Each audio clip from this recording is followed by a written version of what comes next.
किसान कसिभ भारद्वाज, श्रम बनाम ध्यान। बुद्ध की सबसे व्यावहारिक शिक्षा, ध्यान करोगे तो पेट कैसे भरेगा। खेती छोड़कर साधु बनना आसान है। एक किसान ने यही सवाल सीधे बुद्ध से पूछ लिया था और बुद्ध ने जो उत्तर दिया वह आज भी हर मेहनतकश इंसान के लिए है। रावस्ती के पास एक विशाल खेत था।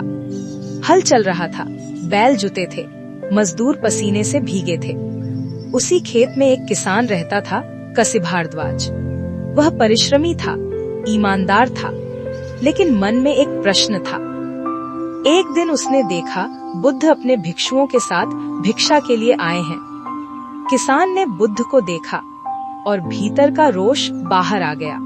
उसने कहा, हे साधु, मैं हल चलाता हूँ, बीज बोता हूँ, फसल उगाता हूँ, तभी भोजन मिलता है। आप क्या करते हैं? आप तो कोई काम नहीं करते, फिर भोजन कैसे लेते हैं? चारों ओर सन्नाटा छा गया।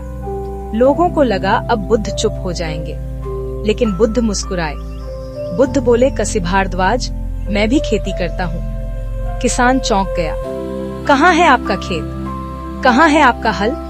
कहाँ है आपके बैल? बुद्ध ने शांति से कहा, श्रद्धा मेरा बीज है, तप मेरा वर्षा है, प्रज्ञा मेरा हल है, लज्जा उसका डंडा, मन की रक्षा मेरी जुताई है, अविद्या को उखाड़ना मेरी निराई है और निर्वाण मेरी फसल है। किसान स्तब्ध रह गया। बुद्ध आगे बोले, तुम बाहर की भूमि जोतते हो, मैं भीतर की। तुम भूख मिटाते हो, मैं दुख। यह कोई श्रम बनाम ध्यान नहीं था, यह था श्रम और ध्यान का संतुलन।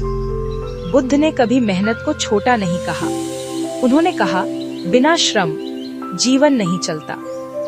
लेकिन उन्होंने यह भी कहा, बिना जागरूकता श्रम भी बंधन बन जाता है। किसान ने पूछा, तो क्या मुझे खेती छोड़ देनी चाहिए? बुद्ध बोले, नहीं, खेत जोतो, लेकिन मन को अंधा मत होने दो। यही बुद्ध की सबसे गलत समझी गई शिक्षा है। बुद्ध भागने को नहीं, होश में जीने को कहते थे। कसिभ भारद्वाज ने भिक्षु बनने का आग्रह किया। बुद्ध ने मना कर दिया। उन्होंने कहा, अपने खेत में रहो, वही तुम्हारा आश्रम है। किसान झुका। उसे समझ आ गया, ध्यान जंगल में नहीं, जागरूक श्रम में भी होता है।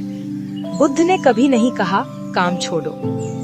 उन्होंने कहा, काम करो, लेकिन खो मत जाओ, क्योंकि जागरूक श्रम भी ध्यान है। इस वीडियो में बने रहने के लिए आपका बहुत बहुत धन्यवाद। साधुवाद। नमो बुद्धाय। जय भीम।